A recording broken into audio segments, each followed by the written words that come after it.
नमस्कार। आज के इस बहुत ही समसामयिक विषय पर चर्चा के लिए हमारे बीच उपस्थित देश के जाने माने विधिवेत्ता आदरणीय प्रोफेसर रणवीर सिंह साहब, इस विश्वविद्यालय के कुलगुरु आदरणीय मनोज कुमार सिन्हा साहब, मानवेंद्र तिवारी जी, अश्वित जी, प्रवीण त्रिपाठी जी और आप सब देवी और सज्जनों, मैं जानता हूं कि आप देश भर से आए हुए विद्यार्थी हैं। मैं समझता हूं जबलपुर और मध्य प्रदेश के बाहर के भी बहुत सारे लोग होंगे। मैं अपनी बात हिंदी में इसलिए भी शुरू कर रहा हूं कि मुझे अंग्रेजी नहीं आती, लेकिन उससे भी ज़्यादा महत्वपूर्ण बात यह है कि आप सब को, बहुत सारे लोगों को यह नहीं मालूम होगा कि ये जबलपुर एक ऐसे व्यक्ति की कर्मभूमि है, एक ऐसे व्यक्ति की धरती है जिसने हिंदी के लिए इस देश में सबसे बड़ी लड़ाई लड़ी थी। सेठ गोविंद दास आज़ादी के बाद दशकों तक वे सांसद रहे थे, संविधान सभा के सदस्य थे और हिंदी को राष्ट्रभाषा बनाने के लिए वे पंडित जवाहरलाल नेहरू तक से लड़ गए थे।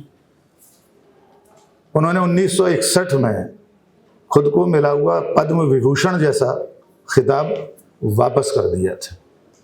इसलिए हिंदी के ऐसे पुरोधा, हिंदी के ऐसे सिपाही की कर्म भूमि में मैं हिंदी में ही बातचीत करूंगा। वे गांधी जी के भी सहयोगी थे।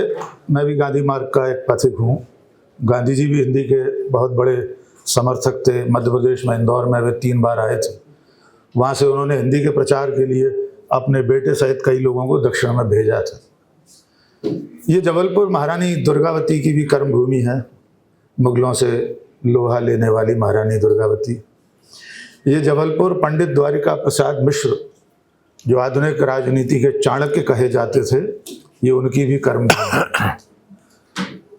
मैं एक साधारण पत्रकार हूँ और द्वारिका प्रसाद मिश्र भी पत्रकार थे। जबलपुर में शारदा नाम का अखबार निकालते थे। बाद में लोकमत का संपादन उन्होंने किया।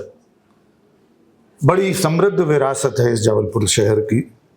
इसलिए मुझे आज वर्षों बाद यहाँ आने के बाद आप सब जैसे विधि के जिज्ञासुओं और इतने बड़े बड़े विद्वानों के साथ बातचीत का मौका मिल रहा है, ये मेरे लिए सौभाग्य है। यदि जबलपुर से मेरा एक संयोग और जुड़ा हुआ है। मैंने 2 अखबारों की लॉन्चिंग यहाँ पे करवाई। और जब मैं नई दुनिया ग्वालियर में संपादक था, तो ग्वालियर के बाद जब नई दुनिया का जबलपुर संस्करण दोबारा शुरू हुआ लंबे अंतराल के बाद, तो मैं उसका प्रभारी था, जिम्मेदारी थी। दूसरा यहाँ प्रदेश टुडे जो इवनिंगर है, यहाँ प्रदेश टुडे कोई साथी हैं, मैं बाद में प्रदेश टुडे में भी संपादक रहा। उसका भी जबलपुर संस्करण शुरू करने में मैं साथ था। और लास्ट बट नॉट लीस्ट, ये ओशो की कर्मभूमि भी है।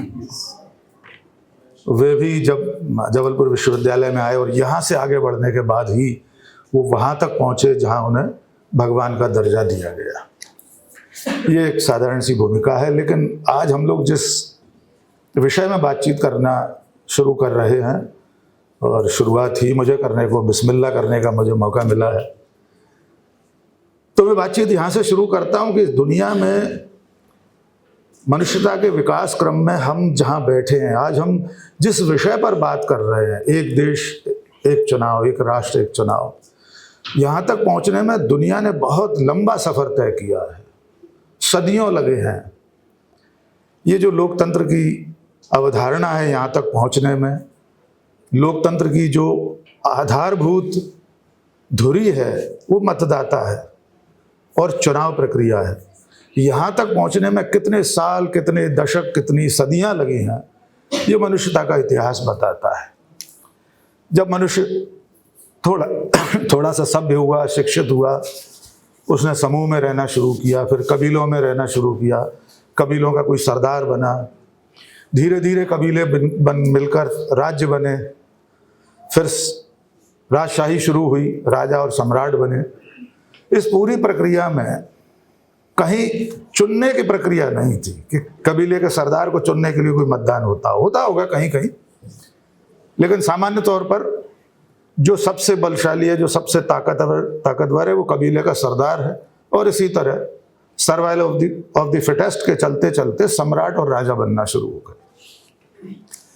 इसमें मनुष्य का सबके साथ समानता का अधिकार खत्म हो गया, जबकि आदि मानव से बढ़ते बढ़ते सब एक साथ एक से ही सब भी हुए होंगे, एक से ही दो पैरों पर चलना शुरू किया होगा, बोलना सीखा होगा, लिखना सीखा होगा, पत्थरों में लिखा, पेड़ों की छालों पर लिखा, फिर अखबार कागज का आविष्कार हुआ, मशीन बनी, सब कुछ एक साथ किया होगा। लेकिन कोई एक ऐसा कालखंड आया जिसमें,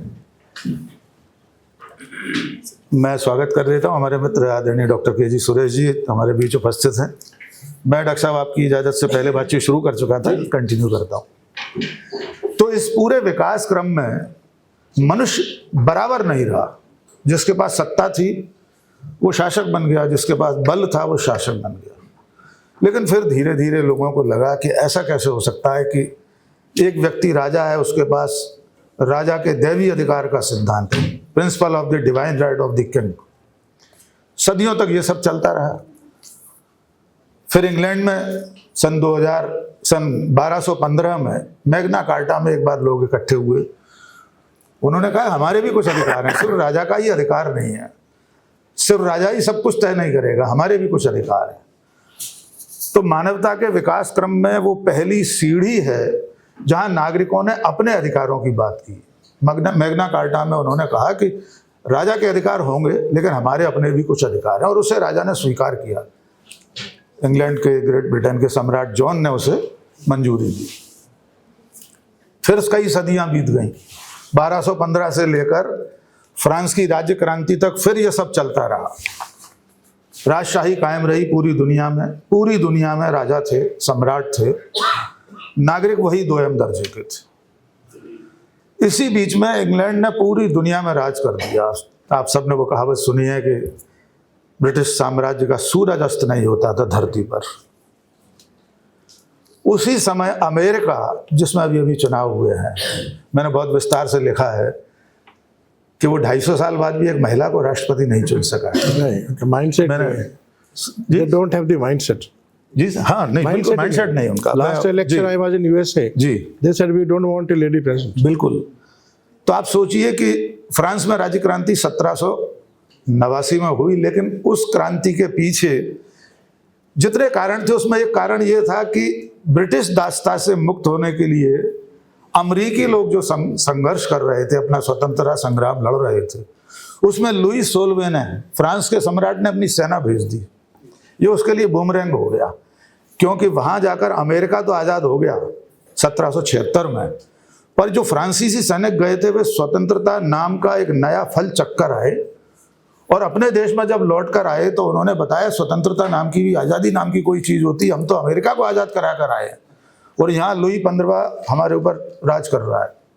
तब तक सुखबगाहट शुरू हो चुकी थी।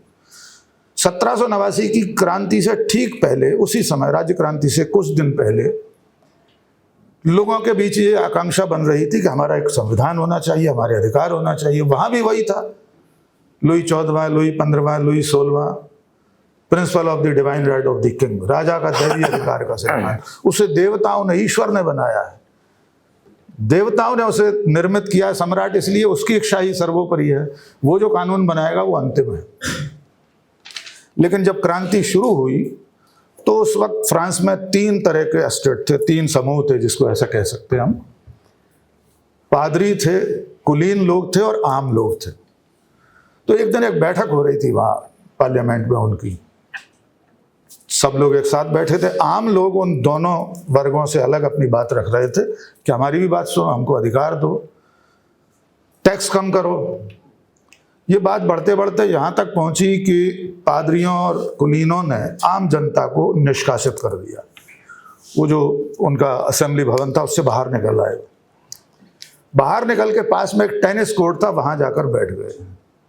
मैं यहाँ तक आपको इसलिए लाया हूँ कि मानव सभ्यता के इतिहास में जितना महत्वपूर्ण है मैग्ना कार्टा की उद्घोषणा, उतना ही महत्वपूर्ण है टेनिस कोर्ट में ली गई फ्रांसीसियों की शपथ। उसे टेनिस कोर्ट की शपथ कहा जाता है फ्रांस की राज्य क्रांति में।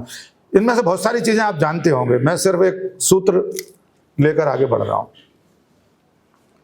टेनिस कोर्ट में शपथ ली गई कि अब हम राजा के अधिकारों को नहीं मानेंगे, संवैधानिक व्यवस्था लागू की जाए, हमारे भी कुछ अधिकार हैं, जिसमें स्वतंत्रता, समानता और बंधुत्व पूरी दुनिया ने पहली बार फ्रांस में, पेरिस में टेनिस कोर्ट नाम की जगह पे कुछ लोग इकट्ठे हुए, वहाँ जो घोषणा की गई वो टेनिस कोर्ट की शपथ है।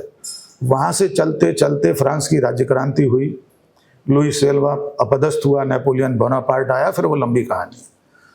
उसके बाद समानता, स्वतंत्रता और बंधुत्व की इस भावना से पूरी दुनिया को एक रास्ता दिखाई दिया, एक रोशनी दिखाई दी। और फिर उसके बाद रूस में क्रांति हुई, 1917 में भारत में क्रांति हुई, भारत में आज़ादी की लड़ाई लड़ी गई। हम सब जानते, भारतीय इतिहास पर जाने की विशेष जरूरत नहीं। इस सब को करते करते पूरी दुनिया में फिर ये लोकतंत्र नाम की चीज आई। जिन देशों में राजशाही थी वहां भी लोकतंत्र आया। इंग्लैंड में भी चुनाव होते हैं, वोट डलते हैं, राजा नाम मात्र का एक कलगी में लगा हुआ, कलगी लगी हुई है उसकी पगड़ी में, बस इससे अधिक उसके पास अब अधिकार नहीं। लेकिन इस पूरी प्रक्रिया में मतदान की प्रक्रिया शुरू हुई कि आखिर कैसे चुना जाए। लोकतंत्र तो ठीक है, सब बराबर है, फिर कौन नेता होगा। उसके बाद मताधिकार शुरू हुआ। सर अभी अमेरिका की बात कर रहे थे, मैंने मतदान के 2 दिन पहले बहुत विस्तार से लिखा था और मेरे डीवी लाइव चैनल पर उसका वीडियो भी है। और एक संशोधन संचालन करने वाली हमारे साथी, मैं इस वक्त डीवी लाइव चैनल का एसोसिएट एडिटर हूँ। कुछ पुराना परिचय पढ़ा है उन्होंने। हम लोग नौकरी बदलते रहते हैं, निकाले जाते रहते हैं, फिर दूसरी जगह जाते हैं। तो इस तरह जब मताधिकार शुरू हुआ तो आप विश्वास कीजिए कि अमेरिका जो 1776 में आज़ाद हो गया, उसने 133 साल बाद महिलाओं को मताधिकार दिया। वोट डालने का अधिकार नहीं था अमेरिकी महिलाओं को। दुनिया का सबसे आधुनिक समाज, सबसे ज़्यादा उन्नत समाज, बराबरी का दर्जा देने वाला, समानता की बात करने वाला, लोकतांत्रिक, प्रोग्रेसिव, विकासशील, औरतों को वोट डालने का अधिकार नहीं था। काले लोगों को वोट डालने का अधिकार नहीं था। आप सब जानते हैं मार्टिन लूथर किंग ने आंदोलन किया, एक लॉन्ग मार्च किया गांधी जी की प्रेरणा से, उसके बाद मताधिकार मिला। हमारे देश का सौभाग्य ये है कि हमको आज़ादी के समय और आज़ादी से पहले, हमारे यहाँ तो आज़ादी से पहले मताधिकार मिल गया है हमको। ब्रिटिश साम्राज्य के समय भी, ईस्ट इंडिया कंपनी के बाद जब साम्राज्य ने खुद पूरा शासन संभाल लिया था, उसके बाद विधान परिषदें बनना शुरू हो चुकी थी। बाकायदा वोट डलते थे, लोग चुनाव जीतते थे। उस वक्त की जो पार्टियां थी, भारतीय राष्ट्रीय कांग्रेस, इंडियन यूनियन मुस्लिम लीग, हिंदू महासभा, तमाम पार्टियां थी। आज़ादी से पहले हमारे देश में विधानमंडल बनना शुरू हो गए थे। मताधिकार हमारे यहाँ बहुत, दुनिया के तमाम देशों से पहले हमें मिल चुका था। ये भूमिका बनाने के बाद मैं वहाँ पहुँचता हूँ जो आज का विषय है कि एक देश, एक राष्ट्र, एक चुनाव। देश जब आज़ाद हुआ तब आबादी कम थी। 1947 में कितनी आबादी थी आप अंदाज़ा लगा लीजिए। तब से आज 75 साल में हम 140 करोड़ से ऊपर हो गए।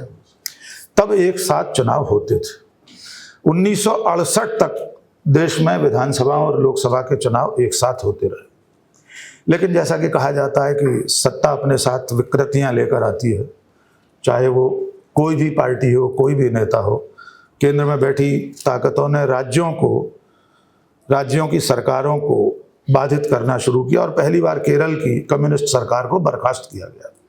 राज्यपाल के 356 के अधिकार राष्ट्रपति के पास जो, केंद्र के पास जो है, बर्खास्त कर दिया गया। फिर वो टाइमिंग बदल गई, जो निरंतरता थी विधानसभा और लोकसभा चुनाव की एक साथ, क्योंकि कोई एक विधानसभा समय से पहले अगर भंग हो गई, बर्खास्त हो गई, राष्ट्रपति शासन लग गया, तो अगली बार उसका चुनाव लोकसभा के साथ तो नहीं हो सकता। और ये प्रक्रिया आगे चलती रही। 68 के बाद से ये पूरी तरह भंग हो गई। उसके बाद एक बार भी लोकसभा और विधानसभा का चुनाव एक साथ नहीं हुआ।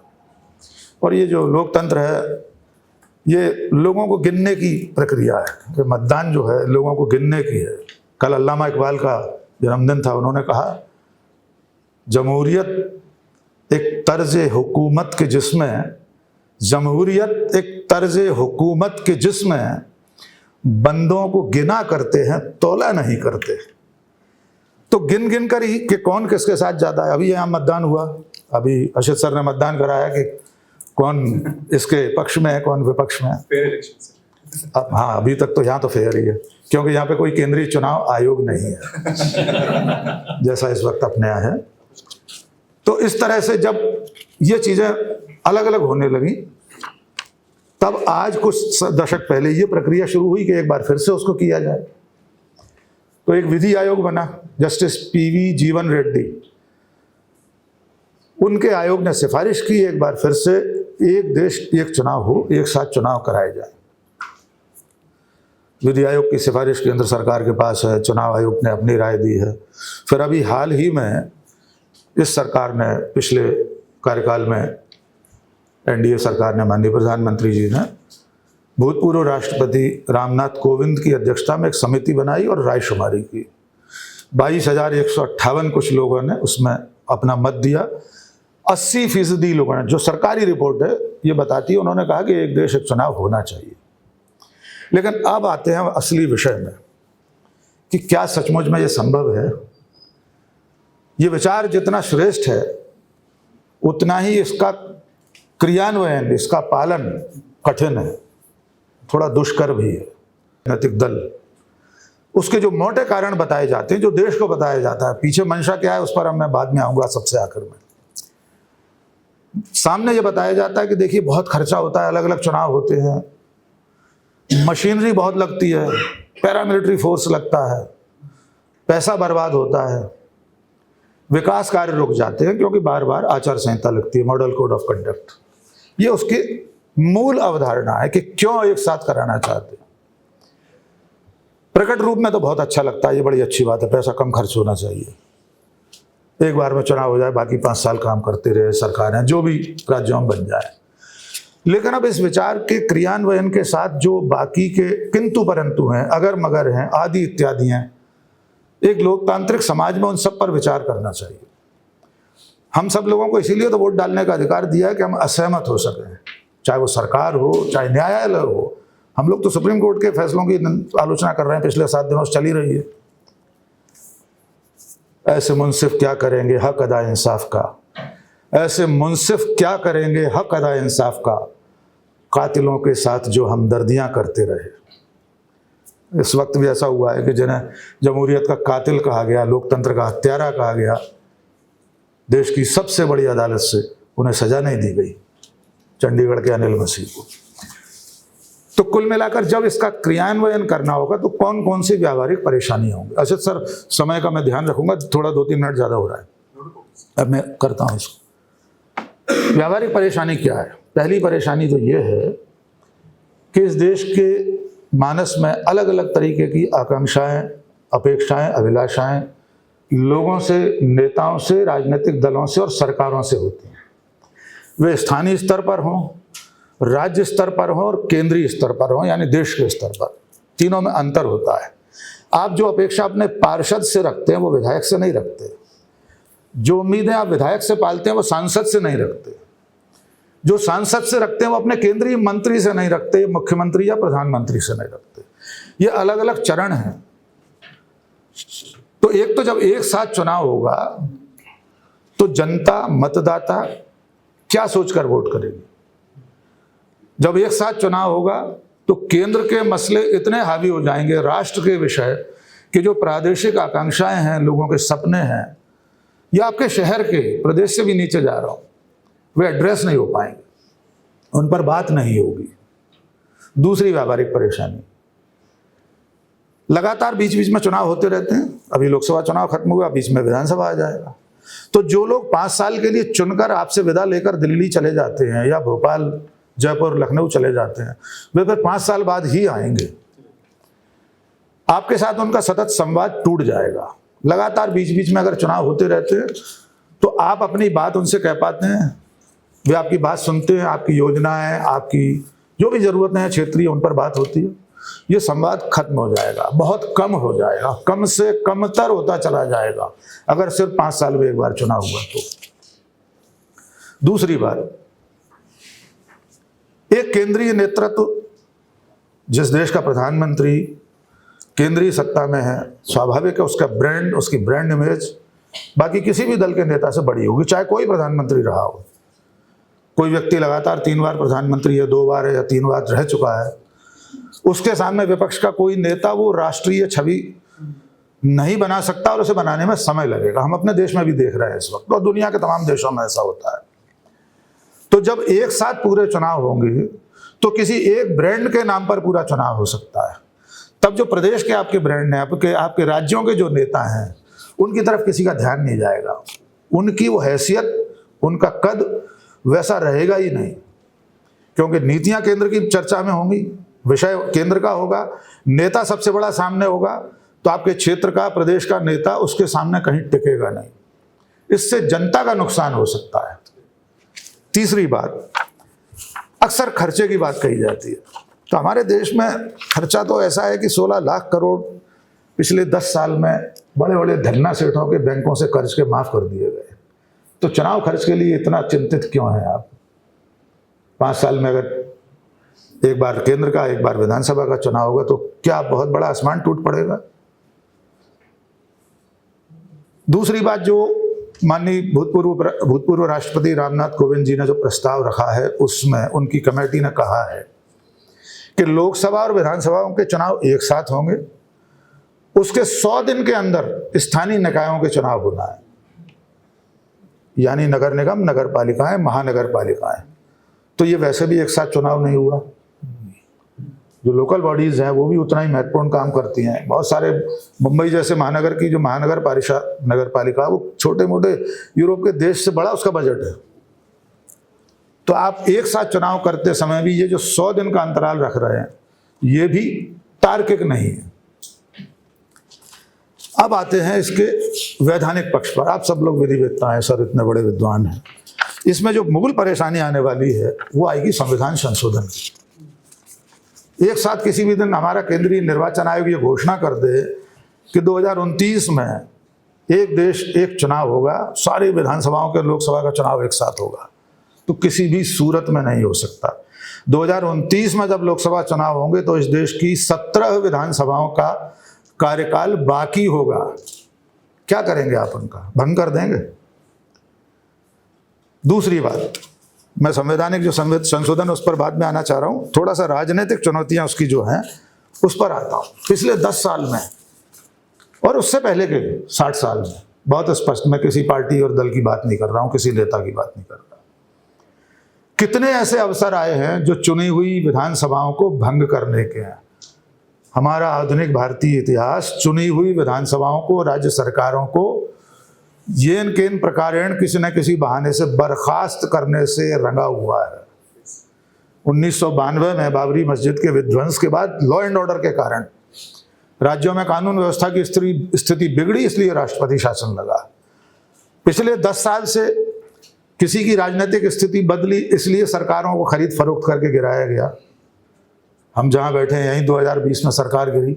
महाराष्ट्र में अल सुबह 4 बजे, दुनिया के इतिहास में पहली बार अल सुबह 4 बजे शपथ दिला दी गई एक मुख्यमंत्री को, वो भी सरकार नहीं चली, फिर तीसरी बार गिरी। कितनी ऐसी कोशिशें होती रहती हैं।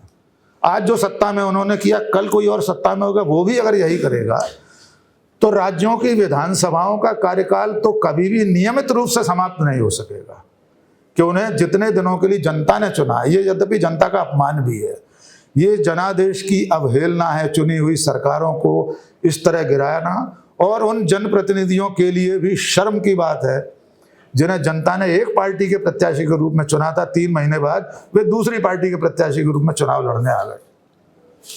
अब ये जनता के ऊपर है, अगर वो दोबारा उन्हें जिताती है, जिता ही रही है बहुत सारी जगहों पर, तो ये उसका अधिकार है। लेकिन कुल मिलाकर ये लोकतंत्र के लिए चिंता की बात।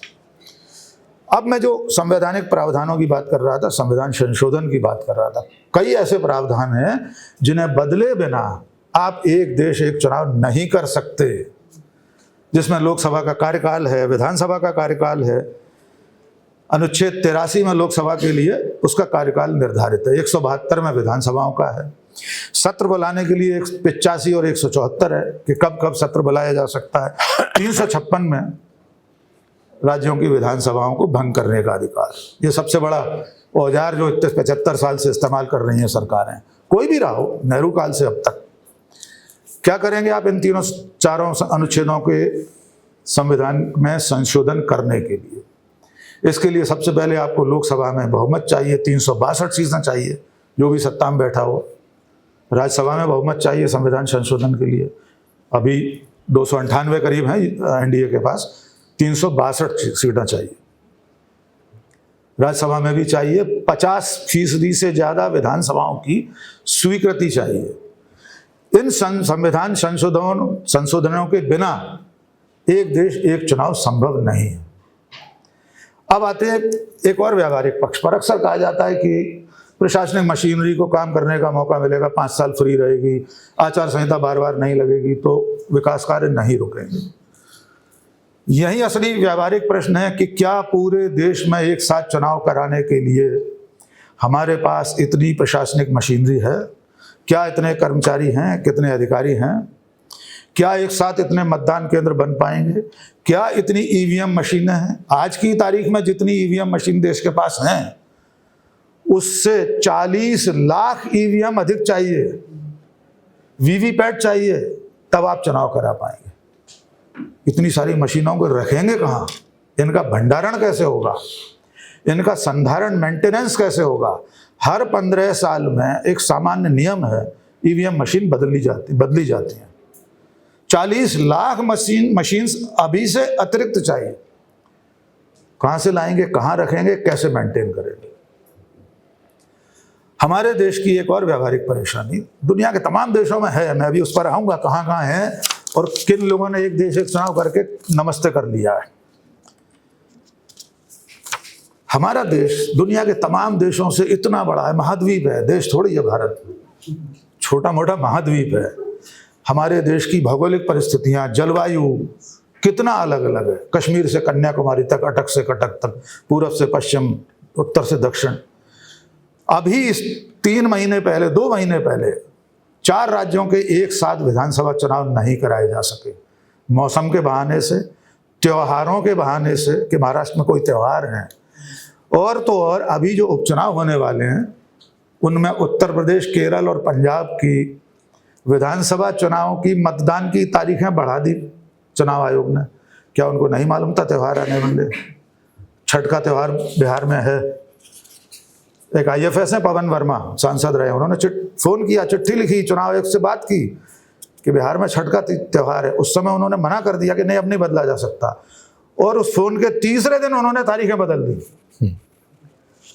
तो जिस देश में हम 10 सीटों का उपचुनाव एक साथ नहीं करा पा रहे, वहां पर पूरे देश में एक साथ चुनाव करने की बात कर रहे हैं, तो जरूर इसके पीछे कुछ और मंशा भी होगी। उस मंशा पर भी विचार करना चाहिए।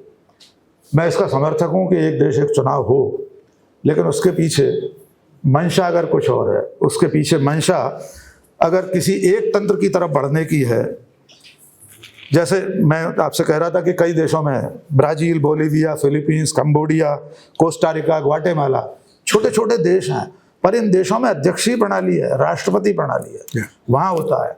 बाकी जर्मनी है, नाइजीरिया है, कनाडा, ये सब एक देश एक चुनाव करके देख चुके, उनको समझ में आ गया ये संभव नहीं है, बंद कर दिया उन लोगों ने। तो कुल मिलाकर मुझे लगता है कि बहुत समय है हमारे देश के लोकतंत्र को और सोचने की जरूरत है इस पर। सिर्फ इसलिए नहीं कि कोई एक पार्टी, कोई एक सरकार, कोई एक नेता एक तरह का चुनाव चाहता है, इसमें यह भी ध्यान रखने की जरूरत है कि इस वक्त हमारा लोकतंत्र जिस दौर से गुजर रहा है उसमें सारी संस्थाएं सवालों के घेरे में। मैं खुद भी, मेरी संस्था भी, यानी मीडिया भी, अभी भूमिका है, कहानी नहीं है, लिखी जा रही है, जुबानी नहीं है।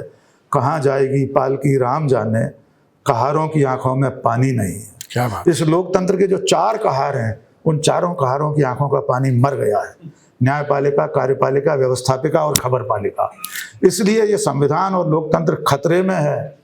हाथ उठाने से पहले 10 बार सोचिए कि आप किसके हक में हाथ उठा रहे हैं। क्या इसके पीछे कोई इस देश को किसी एक दिशा में ले जाकर किसी एक तंत्र की तरफ तो नहीं ले जा रहा? इस पर विचार कीजिए, फिर हाथ उठाइए। हाथ उठाना, मशीन में बटन दबाना आपका अधिकार है, ये लोकतंत्र ने दिया है। बहुत बहुत शुक्रिया, धन्यवाद। चलो।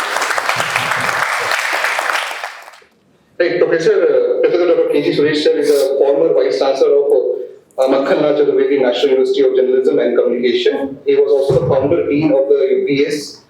Professor Emeritus as APJ Satya Education Sarva Foundation, Director General for the Indian Institute of Mass Communication, New Delhi. He has done his mass communication from University of Delhi, and he has a vast experience in the field of journalism. And he is currently the president of the GMEC, Global Media Education Council. We are very more than honored to have you, sir, and to hear your insightful words upon the very relevant topic of one nation, one election. Over to you. Thank you so much. I hope I didn't miss much. There was some communication gap. I was waiting. I came all the way only for this. I had no other agenda. Honorable Vice Chancellor, Professor Manoj Kumar Sinha ji, Dr. Manavendra Tiwari, Dr. Rakesh Patel, and Professor Ranveer Singh, and all the esteemed faculty members and dear students. I think that Dr. Patel has given, I think, explained in detail the background. So I do not want to get into the nuances. Let me straight away come to the points I wish to make. पिछले साल मध्य प्रदेश में चुनाव से कुछ महीने पूर्व मेरे विश्वविद्यालय के सामने एक सड़क का निर्माण कार्य शुरू हुआ, और जैसे ही आचार संहिता की घोषणा हुई बंद हो गया, सड़क का काम बंद हो गया। और फिर उस आधे अधूरे सड़क में कई लोग गिरे, कई लोगों को चोटें पहुंची, हेड इंजरीज हुए, अस्पताल, लेकिन किसी को कोई फर्क नहीं पड़ा, कोई कुछ कर भी नहीं सकता था क्योंकि आचार संहिता। उसके बाद सरकार आई। अब सरकार को सेटल डाउन होने में भी टाइम लगता है। अब जब तक सरकार सेटल डाउन हो गई तो लोकसभा चुनाव की तैयारी शुरू हो गई। फिर वो सड़क वैसे ही, ये 6 महीने 7 महीने तक वैसे ही, यानी कि पूरा गवर्नेंस वो एक तरह से ठप। देखिए, गवर्नेंस में कंटिन्यूटी बहुत जरूरी है। आप हर दूसरे साल ये समझ लीजिए गाड़ी 120 या 140 की स्पीड में जा रही है, अचानक कोई एक ट्रैफिक लाइट आ जाता है या कोई रोड ब्लॉकेज आ जाता है, तो आपकी गाड़ी की स्पीड फिर 20 में आ जाता है और फिर 0 में आ जाता है। फिर उसे पिकअप करके जब तक आप उसको 120 लाएंगे तो आधा घंटा फिर लग जाता है। इनकी वो जो पूरा विकास का जो एक गति है वो अवरुद्ध हो जाता है। यह एक विषय हमें ध्यान में रखने की जरूरत है। मैं इसलिए एक राष्ट्र एक चुनाव का पक्षधर हूं क्योंकि मैं समझता हूं कि मैं दिल्ली का बाशिंदा हूं। मैंने देखा है कि किस तरीके से मुफ्त बिजली और मुफ्त पानी का वायदा करके आज दिल्ली रहने लायक नहीं रहा है। लोग इसलिए आके उस शहर में बस रहे हैं क्योंकि उनको मुफ्त बिजली मिल रहा है, मुफ्त पानी मिल रहा है, और महिलाएं हैं तो मुफ्त बस में यात्रा करने को मिल रहा है। तो ये मुफ्त खोरी, फ्रीबीज, सोप्स जिसको हम कहते हैं, ये चुनाव दर चुनाव इसकी घोषणा होती है और सब करते हैं। मैं किसी एक को इसमें गुनाहगार नहीं साबित करना चाहता। और ये किस कीमत पर? आप राज्यों के अगर फिस्कल आप हेल्थ को देखेंगे, बहुत बुरा हाल है साहब। अगर औसतन अगर जो कर्जदार जो एक नागरिक है एक प्रदेश का, उसके ऊपर इतना कर्जा है कि आने वाले कई दशकों तक वो उस कर्ज को उतार नहीं पाएगा। ओवरबर्डन है इस वक्त, क्योंकि पॉपुलिस्ट स्कीम्स कोई भी अनपॉपुलर डिसीजन लेने के लिए, और अगर आपको फिस्कल को स्ट्रॉन्ग करना है, आपको अगर कुछ देश में महत्वपूर्ण फैसले लेने हैं, वो आप इसलिए नहीं लेंगे क्योंकि चुनाव आ रहा है। और कई चुनाव इसलिए कई फैसले जल्दबाजी में लिए जाते हैं क्योंकि चुनाव आ रहा है। अनइंटरप्टेड गवर्नेंस का तो मौका ही नहीं मिल रहा है, एक चुनाव के बाद दूसरा। तो उस चक्कर में हम राज्यों के खजाने खाली हो गए हैं। ये आज की रियलिटी है। और वो सिर्फ इसलिए कि किसी भी कीमत में चुनाव जो है जीतना है।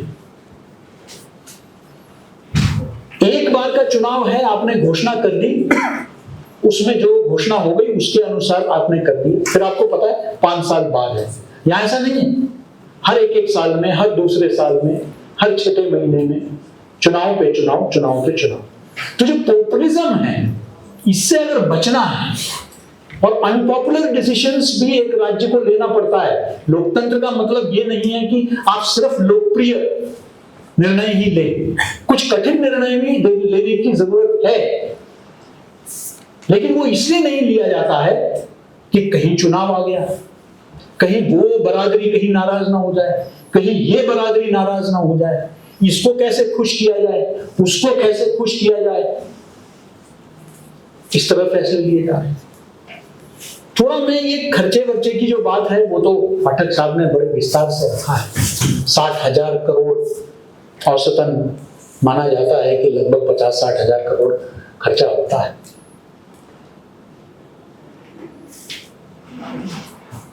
ये चीजें शायद लिखने में लोग संकोच करेंगे, बोलने में भी, लेकिन पूछ के देखिए उस शोरूम के मालिक से, पूछ के देखिए उस उद्योगपति से जिसको हर चुनाव में उसे कितने पैसे देने पड़ते हैं।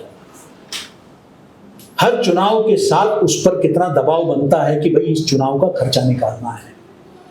कोई लोकल लीडर को पे कर रहा है, कोई लोकल मंत्री को पे कर रहा है, कोई विधायक को, कोई सांसद को। कितना बड़ा एक प्रेशर उनके ऊपर बन रहा है। और फिर वो जो देता है वो तो मुनाफे के लिए दे रहा है, वो कोई चैरिटी में, मंदिर में, वो दान पात्र में नहीं चढ़ा रहा है, वो उसका हिसाब भी लेगा। वो निवेश करता है, वो दान नहीं दे रहा है, वो निवेश कर रहा है, और वो उतना बाहर लेगा उसमें से सूद समेत, और उसकी भरपाई कौन करेगा? मैं और आप। फिर हम कहते हैं कि भाई उसे टोल लग गया है, उधर ये लग गया है, यूजर चार्जेस बढ़ गए हैं। बढ़ेंगे ना भाई, क्योंकि उसने पैसे दिए हैं, उसने इन्वेस्ट किया है। उसके लिए हर इलेक्शन जो है एक इन्वेस्टमेंट अपॉर्चुनिटी है। कई राज्यों में चुनाव में मोटरसाइकिल दिया जाता है, एक एक वोटर को साल में, तो कहीं 5,000 रुपए पर पर्सन। ये चुनाव के खर्चे में नहीं आते हैं, 60,000 करोड़ में ये नहीं आ रहा है। ये कहां से आ रहा है? ये जो व्याप्त भ्रष्टाचार है, इतना व्यापक स्तर पर भ्रष्टाचार, सिर्फ इसलिए क्योंकि हर बार, हर 6 महीने, कभी एक चुनाव राज्य का खत्म हो गया, फिर आपके स्थानीय निकाय का चुनाव शुरू हो गया, तो फिर दूसरा, फिर पंचायतों का चुनाव हो गया। ये सब आप निकालते रहिए, आप पैसा जो है। तो ये भ्रष्टाचार का जो एक तरह से एक बहुत में खुलकर हम लोग उसको एक अवसर दे रहे हैं। हम कोई भी, जब हम परपेचुअल पोल मोड में होते हैं, हम कोई लॉन्ग टर्म डिसीजन लेते ही नहीं, क्योंकि हमें पता है कि अगले 6 महीने बाद वहां फेस करना है। मुझे याद है कई वर्ष पहले पीएस संगमा जी के साथ मैं एक बार बात कर रहा था, जो पूर्व लोकसभा के स्पीकर रहे हैं। मैं उनसे जब बात कर रहा था कि, तो मैंने उस वक्त एक सरकार आई, तो मैंने कह दिया कि डू यू थिंक संगमा साहब that this government would be able to do a good job? Yes, I think yes. If they start working for the country and not the next elections. अगले चुनाव के लिए वो काम ना कर रहे हो, अगर देश के लिए काम करेंगे तो ये सरकार बहुत अच्छा है। उनकी चिंता जायज चिंता है, क्योंकि we are always in that perpetual election. तो जो बहुत महत्वपूर्ण विषय जहां हमें इन्वेस्ट करने की जरूरत है उस सबसे हटकर एंटाइटलमेंट्स मुझे आज तक समझ में नहीं आया। मैं समझ सकता हूं कि गरीब तबके के जो अफोर्ड नहीं कर सकते हैं, मैं एक केस ले रहा हूं कि आपने हम महिला सशक्तिकरण के नाम पर सब फ्री क्यों, जिसके 50,000 रुपए सैलरी है, जिसका 1 लाख रुपए सैलरी है, वो फ्री में क्यों दे? इक्वालिटी की भी तो बात होती, वो क्यों फ्री में जाएगी? जो घर में जो बाई का काम कर रही है उसका मुझे समझ में आता है, लेकिन जो महिला अच्छे कंपनी में कॉल सेंटर में काम करती है, अच्छे जगह में काम करती है, टीचर है, यूनिवर्सिटी में काम करती है, कोई भी हो सकता है XYZ, why shouldn't she pay? Why should the state pay for it? ये जो फ्रीबीज का कल्चर जो है वो सिर्फ इसी पॉपुलिज्म की वजह से ही हुआ है, उस पर कोई चर्चा होना चाहिए। मैं कभी कभी ताज्जुब करता हूं साहब, दिल्ली में सिख जो विश्वास है उसके अनुसार सर के ऊपर कोई चीज नहीं लगाना चाहिए महिलाओं को दुपट्टे के सिवाय, तो इसलिए उनको हेलमेट पर बाध्यता नहीं है। आमतौर पर वहां दिल्ली में पिलियन राइडर जो है उसको भी जो है ये पहनने। अब आप ये नहीं कह सकते सिर्फ सिख विमेन, कैसे आइडेंटिफाई करेंगे? तो आपने रूल बना दिया that all women are exempted from wearing helmet. इस देश में आंकड़े, एनसीआरबी के आंकड़े देख लीजिए, कोई भी आंकड़े देख लीजिए, बहुत स्पष्ट रूप से स्थापित हो चुका है कि सबसे ज्यादा हेड इंजुरीज से जो है पिलियन राइडर्स की मौत होती है। बट यू आर एक्चुअली, आपने उनको सैक्रिफिशियल लैम्ब बना दिया है, क्योंकि वो आपका राजनीतिक, आपका कौन सा पॉपुलिज्म है? मुझे लगता है कि इस पर भी बात होने की जरूरत है। तो जो ब्लैक मनी का जो इन्फ्लक्स चुनाव में जो हो रहा है, लास्ट इलेक्शन कमीशन ने सीजर किया है 10,000 करोड़, 10,000 करोड़ चुनाव आयोग ने जब्त किया है। और पाठक जी ने जिन मशीनों को लाने की बात कही है, ईवीएम्स और वीवीपैट्स, इनको कुल मिला के जितने जरूरत है उनका कुल मिला के खर्चा 9,500 करोड़ है, और 10,000 करोड़ तो जब्त हुआ है ब्लैक मनी में। 9,500 करोड़ में उतने आ जाएंगे जितनों की जरूरत है वन नेशन वन पोल के लिए। साहब, ये फेडरल स्ट्रक्चर की बात की जाती है, किन पार्टीज को बचाने की बात हो रही है? जो शुद्ध रूप से जातिगत राजनीति करते हैं, जो फैमिलीज के पर्सनल प्रॉपर्टीज बन गए हैं, पिता के बाद पुत्र, पुत्र के बाद वो ये रीजनल पार्टीज, या जो सिर्फ कास्ट, एक पर्टिकुलर कास्ट के जो है लीडरशिप देती है, वो है रीजनल एस्पिरेशंस। कौन से एस्पिरेशंस को ये पार्टीज देखते हैं? मैं नाम नहीं लेना चाहता, वो दोनों साइड में है। जो ये रीजनल पार्टीज है, वो कौन से रीजनल एस्पिरेशंस को अपने फैमिली और पैरोकियल कास्ट लॉयल्टीज के सिवाय उनका कौन सा एस्पिरेशन वो देखते हैं? तमिलनाडु में जब डीएमके पावर में है तो वो कहता है कि कावेरी का एक बूंद जो है कर्नाटक को नहीं देना चाहिए, लेकिन अगर नेशनल पार्टी कोई भी है तो वो 2 बार सोचेगा, क्योंकि उसको कर्नाटक में भी चुनाव लड़ना है, उसको तमिलनाडु में भी चुनाव लड़ना है। वो कहेगा कि नहीं, दोनों स्टेट्स को पानी मिलना चाहिए। जब रीजनल एस्पिरेशंस के नाम पर सिर्फ एक स्टेट को जो है पानी नहीं दिया जाएगा, क्यों? क्योंकि हमारे स्टेट का है मामला, हम इसके साथ सहमत नहीं हैं। हम एक नेशनल नीट का एग्जाम है, हम इसे बॉयकॉट करते हैं। क्या कोई नेशनल पार्टी कहेगा क्या कि हम नेशनल इससे हटके हम करेंगे? हम इस चीज को नहीं मानते। हम फेडरल स्ट्रक्चर है विद यूनिटरी फीचर्स, इसलिए हमारे यहां कॉन्करेंट लिस्ट नहीं है, सिर्फ हमारे यहां स्टेट लिस्ट और यूनियन लिस्ट नहीं है।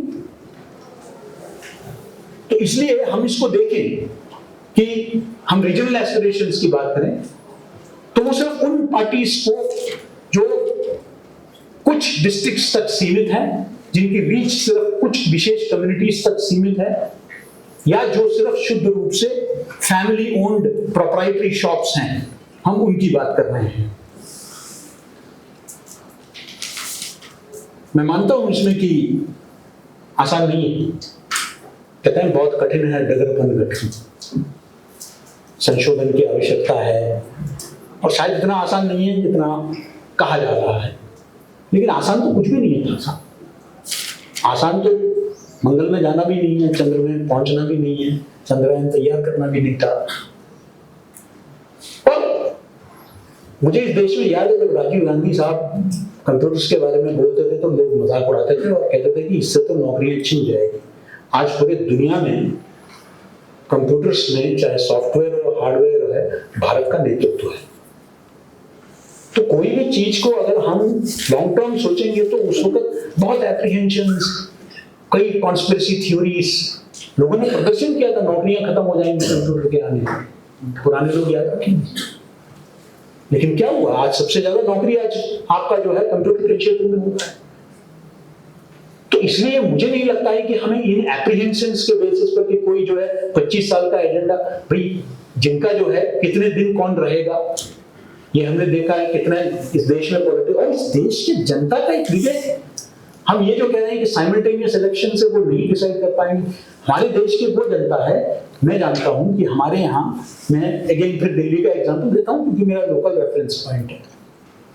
एमसीडी में वो बीजेपी को वोट देते हैं, विधानसभा में आम आदमी पार्टी को और लोकसभा में 7 के 7 सीट वो बीजेपी को देते हैं। लेकिन दिल्ली विधानसभा क्लीन पूरा का पूरा जो है वो आम आदमी को देते हैं। इस देश की जो जनता के विवेक पर मुझे बहुत भरोसा है। वो जानते हैं वो कोई एक प्रोपेगेंडा या किसी चीज से वो जो है प्रभावित होने वाले नहीं है। अभी तो सोशल मीडिया आ गया है, यूट्यूब आ गया है, आपका अवेयरनेस लेवल्स काफी बढ़ गया है, साक्षरता बढ़ गई है। 1977 में तो इनमें से कुछ भी नहीं था, ना टेलीविजन था, ना सोशल मीडिया था।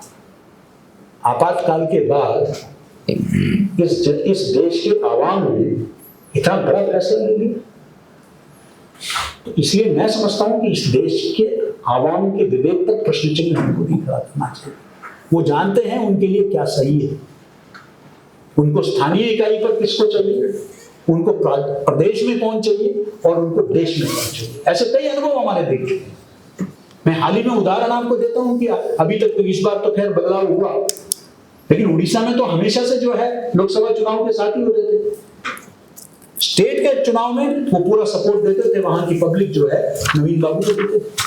लेकिन सेंट्रल इलेक्शन में वो जो है मोदी सरकार को सपोर्ट देते। ये पिछले 3 चुनाव में हम देख रहे हैं। तो इसलिए ये कहना कि just because they are simultaneously held they necessarily will vote for the same party, I think that time and again it has been proved that it's not like that. मैं समझता हूं कि और भी कई मुल्कों में, अभी भी दक्षिण अफ्रीका में है, बेल्जियम में है, स्वीडन में है, पाकिस्तान में है, नेपाल में है, तो चुनाव हो रहे हैं साइमल्टेनियसली जैसे जैसे चल रहा है। लेकिन मुझे दूसरे देशों को देखने की जरूरत नहीं है। मैं समझता हूं कि there is a very strong reason. मैं पाठक जी ने कई जो वैलिड मुद्दे उठाए हैं उस पर मैं प्रश्न चिन्ह नहीं उठाऊंगा, लेकिन मैं ये भी जानता हूं कि there are many strong reasons that we should go for one nation one vote, one election, one nation one tax हमने कर दिया है इस देश में, one nation one ration card कर दिया है। और मैं समझता हूँ कि one nation one election is not a bad idea. We need wider consultations. There is no doubt about it. और stakeholders के साथ उनको बात करने की जरूरत है। लेकिन let us not outrightly reject the idea. Maybe the time has not yet come when all the parties will come on board and they will all support. मैं मानता हूँ शायद उसके लिए थोड़ा समय लगेगा, 2/3 बहुमत के लिए आपको जरूरत पड़ेगी, थोड़ा समय लग सकता है, but it won't be a bad idea to start talking about it so that over a period of time we can build a consensus. On that note, thank you.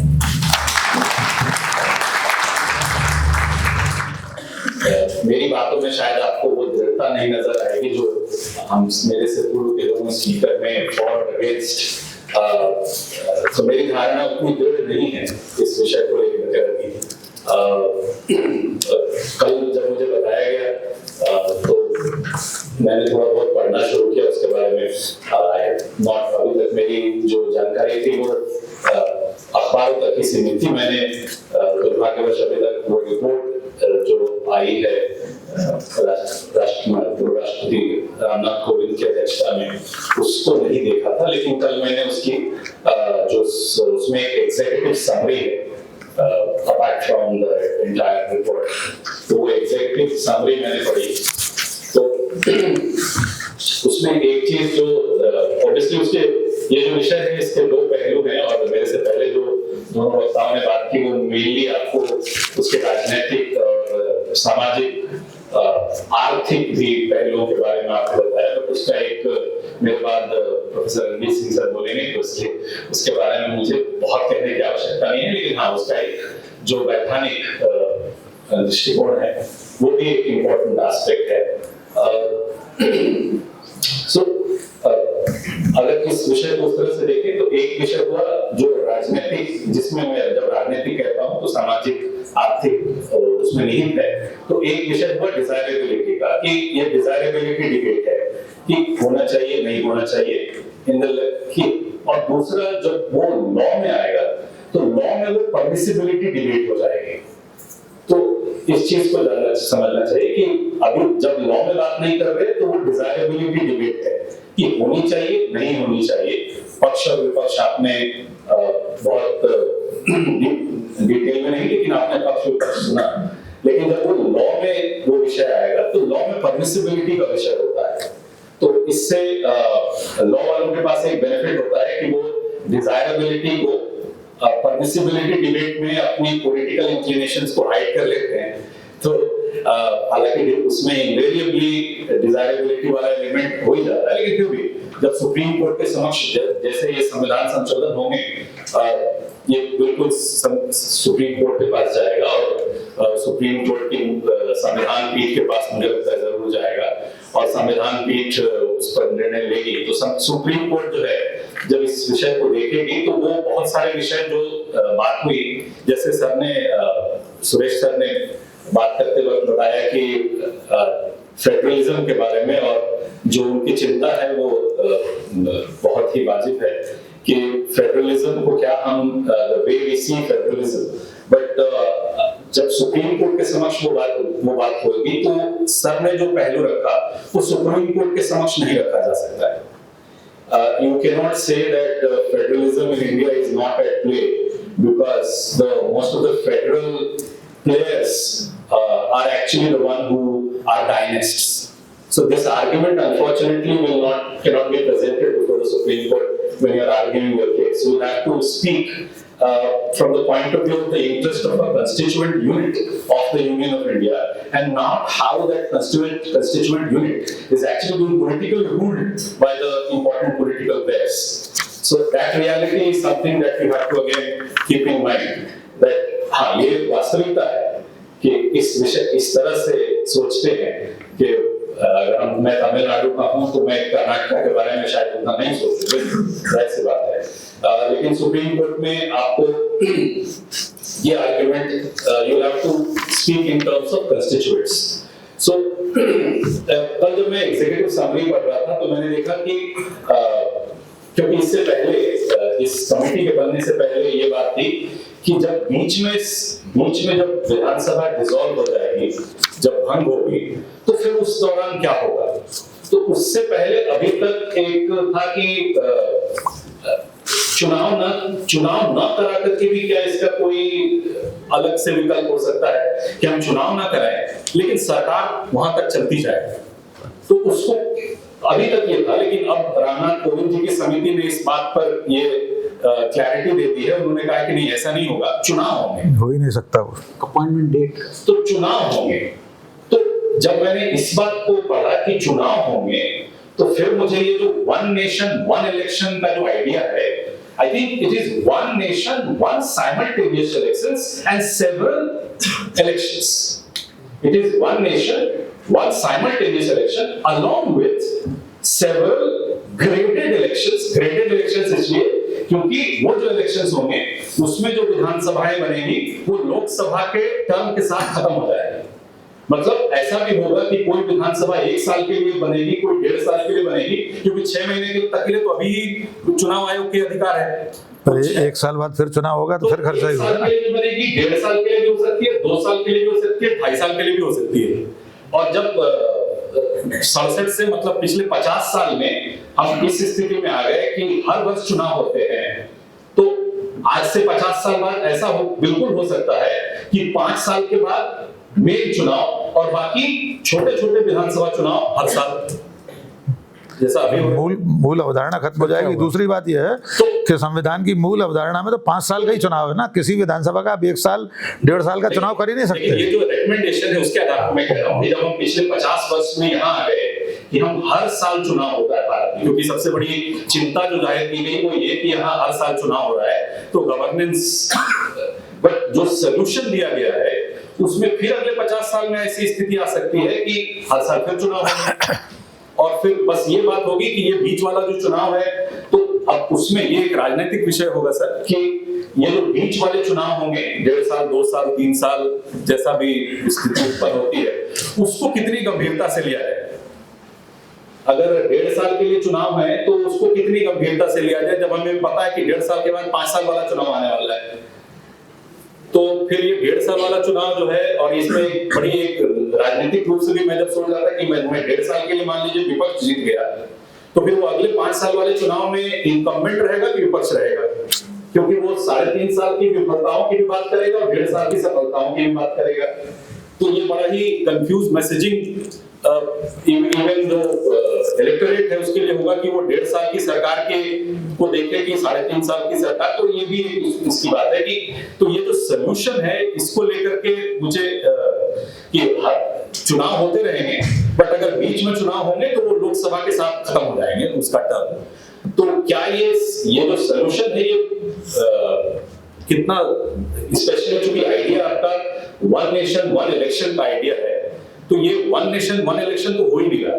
1 election, 1 simultaneous election, and other elections which will run co-terminus with the Lok Sabha. और अगर 50 साल में ऐसा हुआ है तो आगे भी हो सकता है। और जो दूसरा जो एक विषय है वो ये कि जब इस तरह के मुद्दे जो सुप्रीम कोर्ट के समक्ष जाते हैं, तो सुप्रीम कोर्ट में जो जूरिस्प्रूडेंस है, भारतीय संविधान की मूलभूत अवधारणा, बेसिक स्ट्रक्चर या जूरिस्प्रूडेंस को लेकर के वास्तविकता ये है कि ये जो प्रश्न होते हैं इनका कोई, जैसे मैं जूरिस्प्रूडेंस में पढ़ाता हूँ, डिडक्टिव आंसर नहीं होता। डिडक्टिव आंसर मतलब कि आप कहीं से निष्कर्ष को ऐसे निष्कर्ष नहीं निकाल सकते जिस पर कि आप ये अपेक्षा करें कि 2 रीजनेबल व्यक्ति अगर उस प्रश्न को के बारे में सोचे, जैसा हमारे समक्ष आपने देखा कि 2 रीजनेबल व्यक्ति अगर उस प्रश्न के उत्तर के बारे में सोचे तो दोनों के दोनों एक ही निष्कर्ष पे डेफिनेटली पहुंचे। प्रेडिक्टिव भी नहीं है, वही ऐसा होता नहीं। तो ये जो क्वेश्चंस होते हैं बेसिक स्ट्रक्चर वाले क्वेश्चंस, कॉन्स्टिट्यूशनल लॉ में बहुत सारे क्वेश्चन अशोक पढ़ाते हैं, कॉन्स्टिट्यूशनल लॉ के बहुत सारे क्वेश्चंस ऐसे होते हैं जिसको हम बोलते हैं ओपन एंडेड क्वेश्चंस होते हैं। तो ओपन एंडेड बेसिक स्ट्रक्चर भी रिगार्डलेस कि हम और आप कितनी दृढ़ता से उसके बारे में डिबेट करते रहे, वास्तविकता ये है कि वो ओपन एंडेड क्वेश्चन है। और ओपन एंडेड क्वेश्चन का मतलब है कि अगर 5 जजेस की पीठ है तो 3 जजेस ने असंवैधानिक कह दिया तो असंवैधानिक हो गया है। जैसा अभी परसों एएमयू का जजमेंट आया 4:3, अब वो 3 लोग भी सुप्रीम कोर्ट के जज हैं, लेकिन हम 4 वाले को मानेंगे क्योंकि 4 3 से ज्यादा होता है। इसको लेकर के कोई डाउट नहीं है, 4 3 से ज्यादा है इसलिए 4 वाला माना जाएगा। तो उस समय भी आपको 3 वाले को मानना पड़ेगा, भले 2 वाले को आपका कितना तार्किक लग रहा हो। तो रियलिटी ये है कि वो 3 वाले को आपको मानना पड़ेगा कि जो 3 ने कह दिया वही संविधान का निर्वचन वही उन्होंने सही किया है। लीगल लॉ पॉइंट हो सकता है माइनॉरिटी ने ऐसा ही किया हो, लेकिन इसका तो इसके लिए क्या किया जाए, इसको भी मुझे लगता है ये जो रिकमेंडेशंस क्वेश्चंस हैं। हालांकि उन्होंने कहा है कि ये बेसिक स्ट्रक्चर से कंसिस्टेंट है, बट रियलिटी ये है कि इसको कह भर देने से इस प्रश्न का पटाक्षेप नहीं हो जाता। तो आपको उसके बारे में भी सोचना होगा। ये एनजेएससी जो कि नरेंद्र मोदी सरकार जो है, इनकी शायद एकमात्र कॉन्स्टिट्यूशनल अमेंडमेंट जिसको सुप्रीम कोर्ट ने असंवैधानिक घोषित कर दिया था, हालांकि वो पहली जो भाजपा की 2014 वाली सरकार थी उसमें हुआ था। तो उसको ध्यान में रखते हुए मैंने उस समय जो डिबेट्स हो रहे थे, तो जब वो एनजेएससी बिल आने वाला था, तो एक कॉन्स्टिट्यूशनल लॉ के हम लोग कई बार दृष्टांत देते हैं, प्रोफेसर उपेंद्र बख्शी, तो उन्होंने अखबार में एक लेख लिखा था कि सरकार को करना क्या चाहिए अगर वो कोलिजियम सिस्टम को बदलना चाहती है तो। और उन्होंने ये कहा था कि संविधान संशोधन लाने से पहले अनुच्छेद संविधान की अनुच्छेद 143 का हवाला देते हुए इस क्वेश्चन को पहले सुप्रीम कोर्ट को भेज देना चाहिए। और सुप्रीम कोर्ट जो इस प्रश्न को, आपको प्रश्न ये होना चाहिए कि हम कोलिजियम सिस्टम को रिप्लेस करना चाहते हैं, लीगली कैसे करें जो कि संविधान सम्मत हो। मुझे लगा जब एनजेएससी का जजमेंट आया तो मुझे लगा कि वो बख्शी सर की वो बात बड़ी अच्छी थी, क्योंकि अगर वो वाली राह ली जाती तो शायद 143 में जो सुप्रीम कोर्ट का रिकमेंडेशन आता उसके अनुसार अगर संविधान को संशोधन करते तो सुप्रीम कोर्ट को वापस से उसको अनकॉन्स्टिट्यूशनल डिक्लेयर करने में परेशानी होती। तो ये भी एक, मुझे लगता है ये वाला भी प्रश्न जो है, क्योंकि आप इतनी तैयारी कर ले, जैसे एनजेएससी के समय हुआ था कि बिल्डिंग टेम्पररीली ले ली गई थी, अधिकारियों की पोस्टिंग शुरू हो गई थी, और अचानक से एक दिन हुआ कि 4 जजेस ने कह दिया है कि अनकॉन्स्टिट्यूशनल है, और एक जज ने कहा कि कॉन्स्टिट्यूशनल है, फिर 4 एक से ज्यादा होता है इसलिए अनकॉन्स्टिट्यूशनल हो गया वो। तो इस बात का भी ध्यान रखा जाना चाहिए कि आप ये जो कर रहे हैं, तो ये आप इसको न्यायपालिका किस तरीके से लेती है, तो उसको, उस विषय को भी ध्यान में रखते हुए मुझे लगता है कि ये अगर 143 वाला जो रूट है इसको भी यूज किया जाए तो एक जिसको बोलते हैं एक रीजन्ड डिस्कोर्स देश के समक्ष आ सकता है कि पहला कि ये हो भी सकता है कि नहीं, और दूसरा कि अगर हो सकता है तो कैसे हो सकता है, इसको कैसे क्रियान्वयन इसका कैसे किया जाना चाहिए। क्योंकि फेडरलिज्म जो इस ये जो बेसिक स्ट्रक्चर है इसमें फेडरलिज्म एक बहुत बड़ा इशू बन के आने वाला है, क्योंकि आप विधानसभा की जो टेन्योर है उसको सीमित करने वाले हैं। पहले में ही सीमित करेंगे, जैसा सर ने बताया कि अगर हम अगर अगले चुनाव में जाते हैं 24 में, तो 17 विधानसभाओं का कार्यकाल 29 में जाते हैं तो बाकी रह जाएगा, 34 में जाएंगे तब भी बाकी रह जाएगा। तो सबसे आपको इसको इंप्लीमेंट करने में ही कई विधानसभाओं के कार्यकाल को छोटा करना पड़ेगा, और उसके बाद जो रिकमेंडेशन है कि जब जब बीच में चुनाव होंगे तो लोकसभा के कार्यकाल के साथ ही खत्म हो जाएंगे, तो वो भी उसको एक बहुत ही सीरियस फेडरल, जिसको बोलते हैं फेडरल क्वेश्चन है। अब ये जैसे मैंने आपको पहले ही बता दिया था कि मैंने इस पे बहुत अध्ययन नहीं किया है, तो मैं दृढ़ता से अपनी बात नहीं रख पाऊंगा कि मेरे अनुसार क्या सही है, क्योंकि इसका एक जो पक्ष है, इसका जो लॉजिक है, आई थिंक लॉजिक जो है वो सभी इसकी उसके बाद उसको लॉजिक को unless you have reasons to doubt, अगर आपके पास रीजन हो उसको सस्पिशन करने का, तो उसको छोड़ दिया जाए तो उसके लॉजिक का समर्थन शायद लोग करेंगे इन जनरल। लेकिन जो उसके जो इम्प्लीमेंटेशन होने पे जो परमिसिबिलिटी में जो फेडरल क्वेश्चन है, उस फेडरल क्वेश्चन में ये जो विधानसभा के टेन्योर के साथ किया जा रहा है उसको कैसे किया जाएगा। और अभी तक जो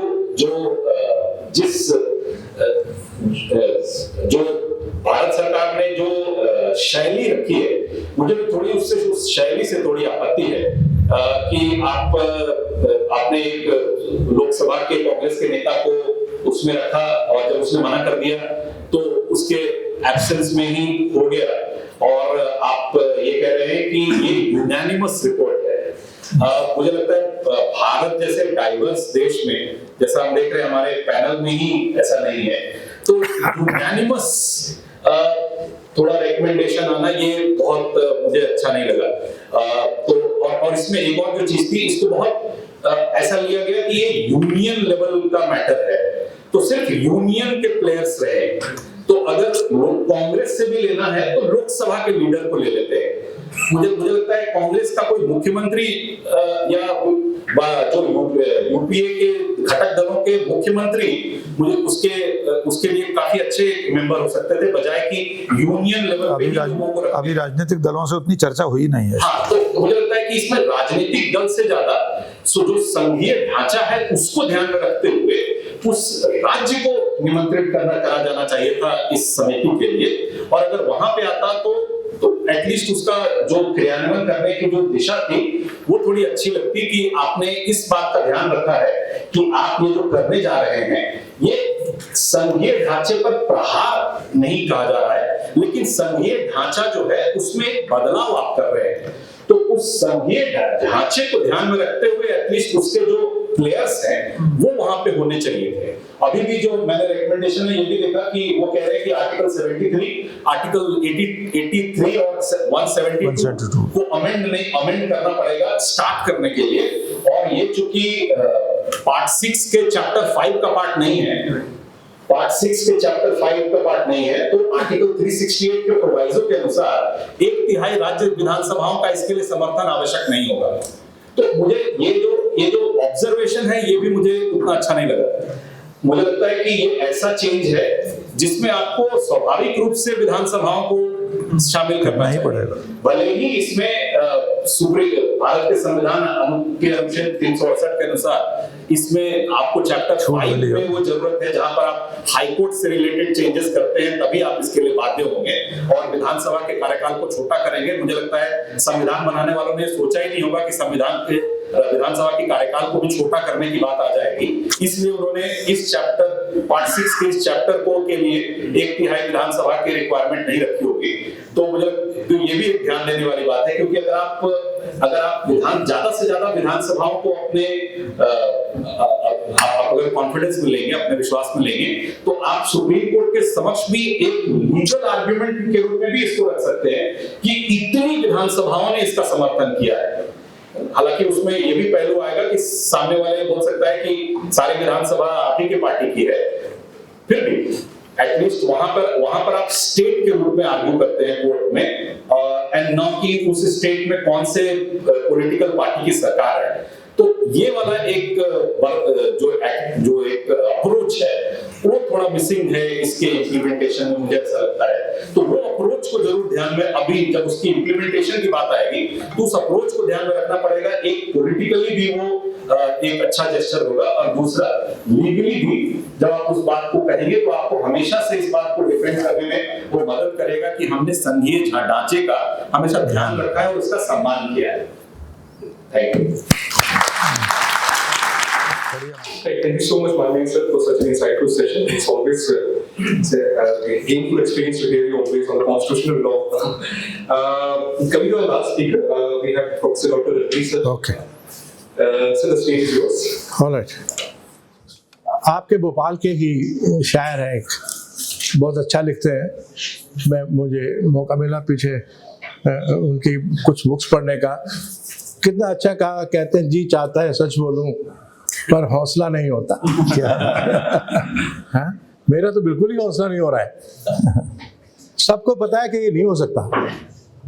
One nation, one election is not possible in this country. Yes. Everybody knows it. But the powers that to be, they want to keep it busy so that we don't discuss real issues facing the country. बहुत सही। हमने uniform civil code की बात की। हमारी बात लगे रहे, हम सालों लगे रहे, यूनिफॉर्म सिविल कोड चला गया, कोई बात नहीं कर रहा है यूनिफॉर्म सिविल कोड की। आज मैंने किसी से पूछा, आप यूनिफॉर्म सिविल कोड की बात कर रहे हैं, do you have a uniform civil code for Hindus? उसी में नहीं है अभी तो। You have old Hindu law, you have modern Hindu law, you have 4 or 5 legislations. Reform की बात करें तो मेरी समझ में आता है, but what kind of uniformity you are talking? कौन से uniformity की बात कर रहे हैं आप? फिर आपने कहा रिव्यू ऑफ द कॉन्स्टिट्यूशन करेंगे। किसने आपको अधिकार दिया review of the constitution? Are you a constitution assembly? Are you founding fathers? Who gave you that power? फिर हमने वो खूब दिन डिस्कस किया। लगे रहे हम सब जैसे अब लगे हुए हमको बिजी रखने के लिए, ताकि हम और मुद्दों पर ना सोचें। अनएम्प्लॉयमेंट पे ना सोचें या जॉब पे ना सोचें, कोई और बहुत सारी चीज़ें कंट्री इज फेसिंग। इतनी सारी इंपॉर्टेंट चीज़ें हैं जिनके बारे में चिंतित होना चाहिए यूथ को, हमें सबको।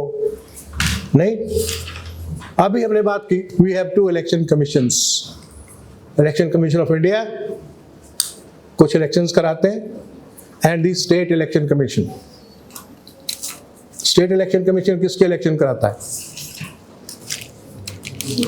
हाँ, कहाँ चली गई local body? One nation one election में local body is gone. There was a very important amendment in the constitution at one time, where local self-government was made a very important component of our federal structure. उसकी बात ही नहीं कर रहे हम कोई भी। That is our base. That is our foundation from the grassroots level to the top. वो तो पार्लियामेंट, वो तो इलेक्शन कमीशन ऑफ इंडिया नहीं कराएगा, तो क्या उनके इलेक्शन नहीं होंगे? अगर one nation one election theory है तो उनका क्या होगा? और do you think that the founding fathers were so not intelligent, मैं दूसरा वर्ड तो नहीं कहूंगा, that they never thought of it, that this nation needs one nation one election? 28 states, 8 union territories, everybody with a different language, different culture, different dress. My village is very close to Panipat and very close to that side between National Highway number 1 and Yamuna. If my village is here, every 3 kilometers, the villages which fall in the vicinity of my village have a different dress sense, speak the different language, and eat the different kind of food. This is what is India. आप one nation one election की बात कर रहे हैं। कितनी diversity है हमारे यहाँ, इन terms of language, in terms of everything. And how can we even think of a concept like this, which is not possible to implement in a country? चलिए मान लीजिए कर दीजिए, कुछ आपने बुलडोज कर दिया, कह दिया वन नेशन वन इलेक्शन होगा, ठीक है। What will happen? Many people said, what will happen to the federal structure? क्या ये बेसिक फीचर के उसमें नहीं आएगा? Law students, will it not come within the framework of the basic features of the constitution when you do such a drastic change suddenly? What the Supreme Court will do? Rubbish, and they will throw it away. तो फिर क्या emotional decision लेने की जरूरत है? हाँ, law students को पहले पढ़िए, बगैर पढ़े डिसीजन मत दीजिए प्लीज, है ना? ऐसे ही हाथ खड़े कर दिया। फिर गांव वालों में हमें क्या फर्क हुआ भाई? कोई फर्क नहीं हुआ। हाँ, irrational decisions we cannot take. It is not expected of us. We always say democracy to any country came because of the lawyers like you. Don't forget that, including India. Give me names of doctors, managers, engineers or others, those who fought for the freedom of the country. बताइए नाम, कितने engineers थे, कितने doctors थे, कितने कोई और लोग थे जिन्होंने फ्रीडम स्ट्रगल के लिए लड़ा? Who were there? कौन थे? सबसे ज्यादा देश की आजादी के लड़ने वाले कौन थे लोग? वकील और पत्रकार। सबसे ज्यादा वकील, पत्रकार, साहित्यकार। हाँ, सबसे ज्यादा advocates, they were the forefront में वही थे। यस, सबसे and there's an assembly lineage of people, those who sold their lands, they left the practice, and well-off people, not so well-off people, all kinds of people. All kinds. And see what happened even in Pakistan. In the face of dictatorship, nobody dared challenge the dictatorship to talk of democracy. Ultimately, the advocates came on the streets. They said, enough is enough. ऐसे नहीं होने वाला है, हम करने वाले हैं। We are going to change. See whatever Bangladesh is today. See what happened to Bangladesh. What happened to America? Huh? It all came. Nelson Mandela, South Africa. For how long you have been fighting? For how many years the person was in jail, ruined his family, everything. Right? So the responsibility is not raising hands without any logic, any rational, and any thinking. Please don't raise hands like that. सोच के हाथ उठाइए, because it will have implications. आपके हाथ उड़ाने से अगर हो गया one nation one election तो बहुत गड़बड़ हो जाएगी. Your constitutional teacher said federal structure would be impaired. It will be disrupted. जैसे आपकी AI ने disrupt कर दिया ना सब कुछ. This theory will disrupt, you know. ये तो आते रहते हैं, ये कमेटी बना दी, मैं पता नहीं कितनी कमेटीज में हुआ हूँ. अभी पुलिस रिफॉर्म्स में थे हम, अभी तक वो फाइनली नहीं हुआ है ड्राफ्ट कि वो पुलिस एक्ट क्या बनने वाला है. 15-20 साल हो गए, वो प्रकाश सिंह भी चले गए बेचारे, वो इज गॉन, इज नो मोर, जो जिनकी गाइडलाइंस पे वो सब कुछ हो रहा था. So the issue is, see it in the framework of the Constitution of India, and there is a constitutional landscape, as many you also mentioned about some articles. There is Article 83 would need to accommodate a mechanism which is federal, constitutional. ऐसा नहीं कर सकते आप. There is Article 85.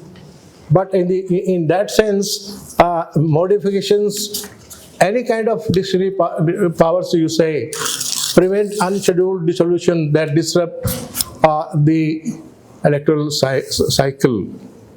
कोई किसी को power नहीं है कि आप उनको डिस्टर्ब कर दें. आपने कहा कि अगर ऐसा करेंगे तो कितनी स्टेट असेंबलीज को आगे पीछे करेंगे. कहाँ है पावर है? Where is the power in the constitution? किसने दी पावर? कहाँ पे? Where do you locate that power? You know, where do you locate that power? Right? Then there is Article 172, there is Article 174. I will leave this with your Vice Chancellor to circulate it to you because it's quite long. I don't want to take too much of time. We have already spoken too much. And then there are judicial presidents. Yes. Don't forget about when there are judicial presidents, what they are. Law के student जानते हैं वो क्या है? What is their importance? They are law. They are law for the courts of the country. When that is the sense, S.R. Bommai, in that sense, provides a precedent for protecting the independence of the state legislature. Can you undo the Supreme Court decision? कहाँ है power, किसको है?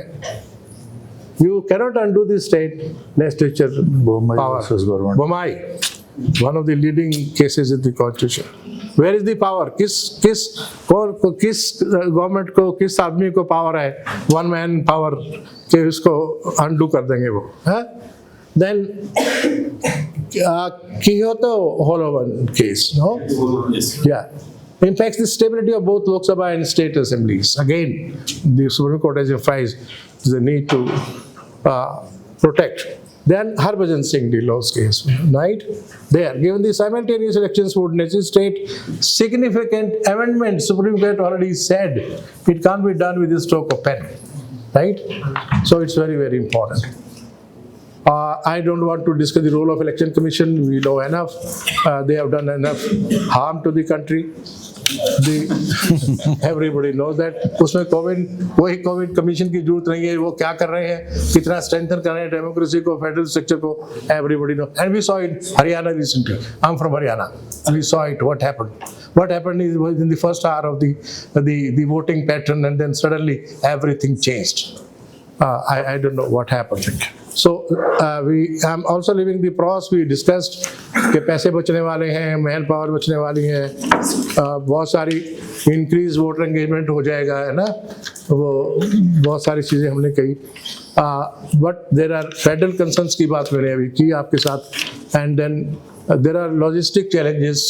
नहीं, जैसे हमारे students ने बगैर logic के हाथ खड़े कर दिए. बहुत क्राइसिस है लॉजिस्टिक चैलेंजेस के, तो बगैर सोचे समझे हाथ खड़े मत किया करें प्लीज. और it will impact the regional parties very badly. ये सबसे इम्पोर्टेंट. हाँ, इसको ध्यान में रखिए. Regional parties are very very important for the federal state. हाँ, वोटर फटीग एंड ओवरलोड ठीक है, कोई बात नहीं, तो देश में लोग सब सह लेते हैं, वो तो इंजॉय करते हैं. उनके लिए इलेक्शन सारे festival. If there are elections in my village, even in panchayat elections, it's a great festivity. Ladies come in beautiful dresses to cast their votes. हाँ, तो इसलिए घबराते क्यों आप भी सूट वूट पहन के जाइए, वोट डालने। So the conclusion would be there are pros and cons, but it is not possible within the framework of the Constitution of India, and it is not possible to amend the Constitution because the mandate is not there. With the present government, that mandate which requires this kind of amendment is not there. पहले हो सकता था, लेकिन वो भी नहीं चाहते हैं कि वन मैन इलेक्शन हो, they want to keep you busy. तो ये एक इसलिए इमोशनल इशू नहीं है, it is a rational and logical issue on and the law students should think differently on these issues. Thank you very much. I think debate will continue. Debate will continue. चूँकि sir ने debate का नाम दिया है, तो हम लोग अपने स्कूल कॉलेज के दिनों में डिबेट कंपटीशन जब होता था, तो जो सबसे पहले बोलने वाला व्यक्ति होता था उससे सबसे लास्ट में 2 मिनट रिबटल के लिए मिलते। बिल्कुल। यद्यपि ये डिबेट नहीं है, आपको मिलेंगे। मैं डॉक्टर अशोक सर की इजाज़त से 2 मिनट, अगर जो आप लोग तो डिबेट कंपटीशंस में जाते ही होंगे, मैं 1975 में जब आपातकाल लगा था तो 6वीं क्लास में पढ़ता था पहली बार डिबेट में, तब मैंने भाषण दिया था। तो मैंने चूँकि शुरुआत की थी, थोड़ा सा समेटने की कोशिश करता हूँ, बहुत छोटे छोटे 2-3 बिंदु। और सर ने जो चिंता जाहिर की आप लोगों के हाथ उठाने पर, वो बहुत गहरी चिंता है।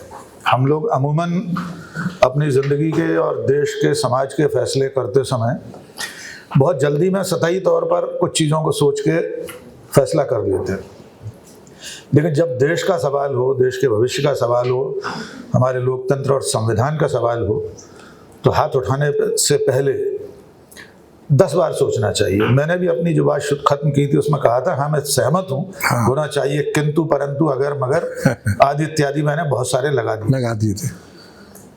मेरा आशय बहुत स्पष्ट था, ये संभव नहीं है। डॉक्टर मानवेंद्र जी ने, डॉक्टर सुरेश जी ने और सर ने बहुत विस्तार से सारी बातें कही हैं। 2-3 बातें जो अभी तक के विमर्श में आई हैं, वो दोबारा इसलिए कह रहा हूँ कि जब हम पहली बार सुनते हैं तो हमको भी लगता है कि कितनी अच्छी बात। हाँ, मेरी भी बातों में बहुत सारी बातें गलत होंगी जो आपको ठीक नहीं लगेंगी, और आप में से कोई भी उसका खंडन कर सकता है। जैसे कि हमारे मध्यम वर्गीय समाज की, कम से कम मैं तो बहुत साधारण मजदूर आदमी हूँ और बहुत ही साधारण परिवेश से आया हूँ। हम सब लोगों के दिलो दिमाग में, इस पूरे देश के मध्यम वर्गीय समाज में फ्रीबीज को लेकर बड़ी भारी पीड़ा है। डॉक्टर साहब ने कहा, मैं सिर माथे लेता हूँ उनकी बात, लेकिन आज तक आपने अपनी ज़िंदगी में, आप सबके मोबाइल के व्हाट्सएप ग्रुपों में, मैं आंखों पर लोहे की पट्टी बांधकर बता सकता हूँ, आपके सारे व्हाट्सएप ग्रुप्स इन्हीं तरह की चिंताओं में भरे हुए हैं। आप अपना मोबाइल इस कमरे के बाहर रखाइए, मैं गारंटी से बता सकता हूँ आपके मोबाइल में 171 व्हाट्सएप ग्रुप हैं, जिसमें से 170 में IT सेल, व्हाट्सएप यूनिवर्सिटी की जानकारियाँ आती हैं, जिनको पहली बार में पढ़ के आप उससे प्रभावित हो जाते हैं। आप क्रॉस चेक नहीं करते, उससे पूछते नहीं है कि यार ये तुमने लिखा है क्या। आज तक आपने अपने परिवार समाज में फ्रीबीज की चिंता करने वालों के मुंह से कभी ये चिंता देखी है कि पिछले 10 सालों में, जो मैंने पहले कहा था, 16 लाख करोड़ कारोबारियों के धन्ना सेठों के माफ कर दिए गए। वो फ्रीबीज से बड़ा आंकड़ा है। क्या आपने कभी अपने व्हाट्सएप ग्रुप में इस बात की चिंता देखी कि पिछले 10-11 साल, मैं उदाहरण के लिए 10-11 साल कह रहा हूँ, आप इसको 75 साल जोड़ लीजिए, मुझे कोई असर। हाँ, पहले भी होता रहा। क्या आपने कभी ये सोचा कि कितने सारे कारोबारी हजारों करोड़ रुपए का गबन करके विदेशों में चले गए। एक भारत छोड़ो आंदोलन 1942 में हुआ था, एक भारत छोड़ो आंदोलन आजकल चल रहा है। बैंकों का कर्जा लीजिए, भारत छोड़कर चले जाइए। एक भी आदमी आज तक वापस आया? आपको चिंता नहीं हुई? 25,000 करोड़, 15,000 करोड़, 10,000 करोड़, 1 लाख करोड़ लोग बैंकों के खाते चले गए। बैंक दिवाली हो गए, देश में बैंक बंद हो रहा है। तो जब आप फ्रीबीज की चिंता करें, जो एक लोकतांत्रिक समाज में, भारत जैसे विकसित देश में हर नागरिक का हक है, आप ये मत सोचिए, और हर पार्टी करती है। जब प्रधानमंत्री लाल किले से फ्रीबीज की आलोचना करते हैं, उसके 7 दिन बाद उनकी ही पार्टी, उनका ही राजनीतिक दल तमाम राज्यों में लाडली बहना, लाडकी बहना वगैरह वगैरह। आई कम फ्रॉम झारखंड, गोगो दीदी, जो भी नाम हो, कोई भी पार्टी हो, मैं सिर्फ इस पाखंड को रेखांकित कर रहा हूं। जब भी आप ऐसी बात सुने तो जरूर उसका दूसरा पक्ष देखिए। सर ने बहुत बड़ी चिंता की और मेरी सारी चिंता इस पूरे विषय में इस देश के संघीय ढांचे को लेकर है। आप उसे खत्म नहीं कर सकते। मैंने शुरू में कहा था ये देश नहीं है, ये महादेश है, एक महाद्वीप है। सारे राज्य अपने आप में अपनी अपनी अस्मिता लेकर, अपने अलग पहचान को लेकर बने हुए हैं। बस खत्म कर रहा हूँ। इसलिए ये कहना कि जो राज्यों की सरकारें हैं, राज्यों में जो क्षेत्रीय दल हैं, उन्हें इस तरह से खत्म करने की आकांक्षा गलत है, लोकतंत्र विरोधी है। वे भी जनता के द्वारा चुने हुए हैं। और अंतिम बात यह है कि परिवारवाद की जहाँ तक बात है, तो हमारे देश में इस वक्त जो सरकार है केंद्र में, उसमें केंद्रीय मंत्रिमंडल में 1/4 मंत्री परिवारवाद के नमूने हैं। राज्यों की सरकारों में, किसी भी राज्य में किसी भी पार्टी की सरकार हो, तमाम परिवारवाद। बस इसको मैं खत्म कर रहा हूँ। चलिए मैं यही खत्म कर रहा हूँ। तो आप लोग विचार करें हर पक्ष पर, फिर निर्णय लें। Let's not become emotional because we are human and it is very natural for human beings to be emotional. अगर इमोशन नहीं है तो फिर ये कॉन्स्टिट्यूशन के प्रति इमोशन क्या है? ये कोई धर्म ग्रंथ तो है नहीं, है ना? उसके प्रति इतना इमोशन, इतनी बार इसका संशोधन हो चुका है। कभी सुना है कि भगवत गीता का संशोधन हुआ है या कुरान शरीफ का संशोधन हुआ है? नहीं हुआ है। कॉन्स्टिट्यूशन का हुआ है। क्यों किया? किसने शुरू किया संशोधन का?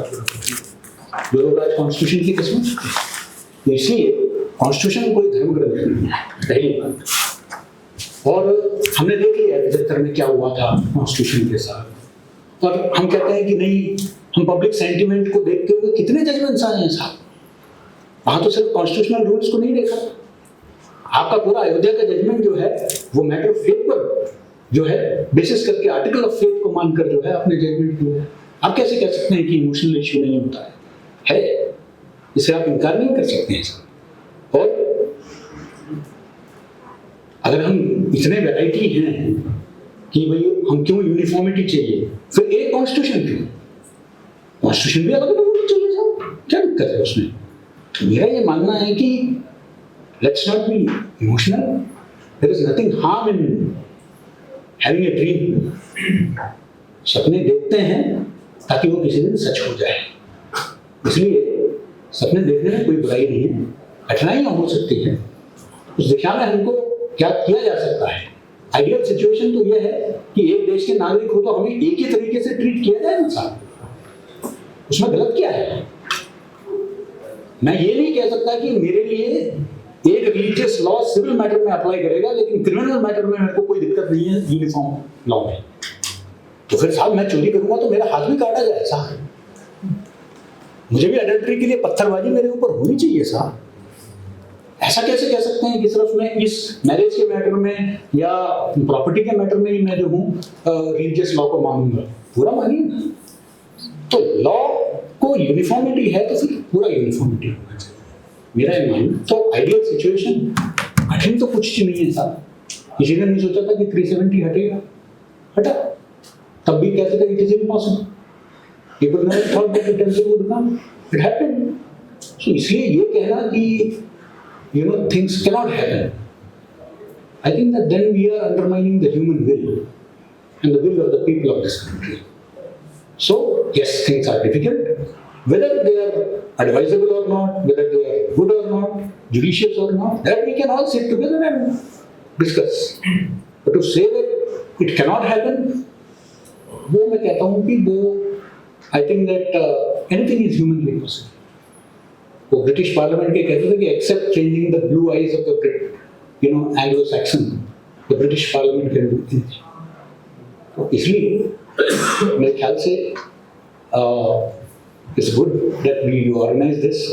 Congratulations and I think that let us So thank you very much. Let me start with thanking Professor Praveen Tripathi and also Anup Animes for agreeing to have 2 functions in one day. Like that is also very difficult. So we have 2 functions, one parallelly debate is going on and second this program is also doing. So it has 2 advantages. We have economically, we have saved some money, and academically we have increased our and I would like to defend strongly with due respect to Professor Ranveer Singh the students' right to raise their hand, whether it's emotional, unemotional, or rational. But they have a right to raise their hand, and we should tolerate that one, and we should not make it we must respect that freedom, and that is the way fundamental rights are protected. They are strong enough to think about. I will never get disturbed if somebody comes and says something. I will take some lesson from there, where I am wrong and how things are. So with due respect, sir, you continue. Whether emotion is very important in life, and you have to keep that emotion. I also think the entire discourse, some way, it has affected all through the political ideology. That the tinge of the discussion was more on a political base. And I consider myself lucky that I had an opportunity with initially discuss about the one nation and one election, because I don't want to name of the government. So basically it's an executive which has prepared the entire report, and that has been placed. And two of my students from the Indian Law Institute, they are acknowledged also. They work and they drafted everything. So I had a WhatsApp discussion with the very eminent officer, and I raised that, sir, how you will do this possible? You have, then he said the 5 election will come 2017, then graph and everything. So I said that, anyway, it appears very difficult. And why it appears? We go back to the history as you pointed out. I believe till 1962, the election one nation, one election. 68 67 onwards, the differences start. 67 में संवित सरकारें गिरी ना, उसके बाद से नहीं. I read somewhere, so I'm not quite sure, but I believe that one nation, one election continued. And even in 67, but multi-party system emerged in a very strong way in 1967, and particularly from Haryana. And then we have this particular issue. And what our friend Manminder, I think there is no possibility of reducing the attack. So it's not 1.5 years you there, and the 3.5 years no party will be there, and then president rule or governor rule. That will not be possible. So I think it may be implemented. Whether it's going to sustain. We started with one nation, one election, and we found difficulty, and we moved. So maybe government can muster this support in parliament. Supreme Court also will support. Supreme Court, I say yesterday I was talking to the one judge, and I was with him, and I said, I can say that who judge has given the judgment in favor of Aligarh Muslim University and against. So I named 3 judges in front of them. These 3 judges will definitely give a judgment against the continuation of minority status and 4. So we also psychologically you can know the person how he reacts, how he will behave on that particular situation. There may be occasions Supreme Court will not go in the, as you correctly pointed out, in the basic structure doctrine which you emphasize, and many of us we ignore to forget that 6 judges. They were against the basic structure doctrine. So one person had changed, and that has become the law. So why not we rethink about that everything? So there are a lot of scope is there. Is there, if the difference is only one of dissenting, it should be go to the larger way? There are a lot of questions are there. And so sustainability, sir, is there, and sir has raised many things. Uniform Civil Code, sir has also mentioned about the triple talaq, which was also upheld by the Supreme Court of India. And of course, implementation is a problem in the ground level. Cases are coming very less. People are poor, people are accepting whatever is happening in that particular as their fate. And to bring to your notice, I read a letter which was written by the Kharge sir to the government officer.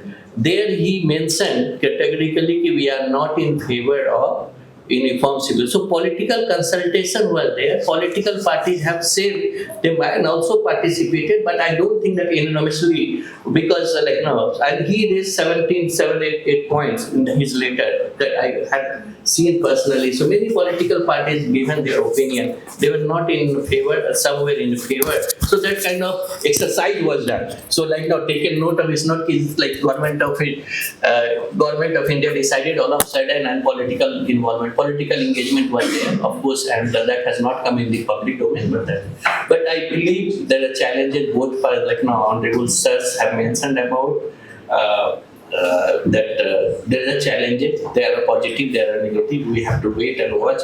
But I end with thanking Sri Professor Dr. Rakesh Pathak sir, Professor K.G. Suresh sir, and I profusely thank Professor Ranveer Singh. Why? Because today we came together. I thought sir will cancel his trip today, so I asked sir I'll come with you, and we both came together from Delhi to this particular program. So thank you very much sir for coming, and since you have been coming this place for many times, and we look forward for continuous support.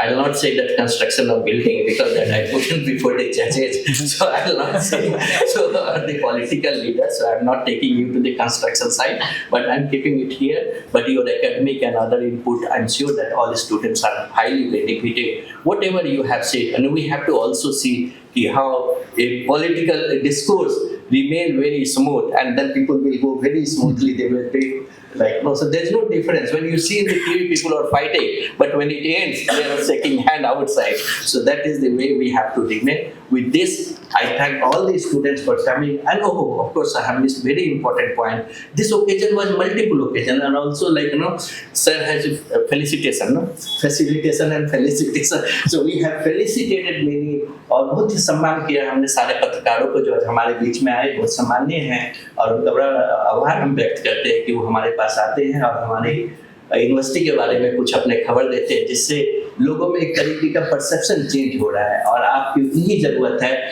जैसे sir ने एक नया शब्द मुझे दिया, खबर पालिका। तो खबर पालिका की आज बहुत खबर जो आप हैं, इसका बहुत हम स्वागत करते हैं, और हम बहुत देरी कर दी आपको अपना आभार व्यक्त करने में। आज हमें काफ़ी खुशी है कि हमें प्रोफेसर रणवीर सिंह जी, पाठक जी और प्रोफेसर सुरेश जी के हाथों से आपको सम्मानित किया गया, और हमें उम्मीद है कि आपका संबंध हमसे सुदृढ़ होगा और आप हमसे जुटे रहेंगे। Thank you very much.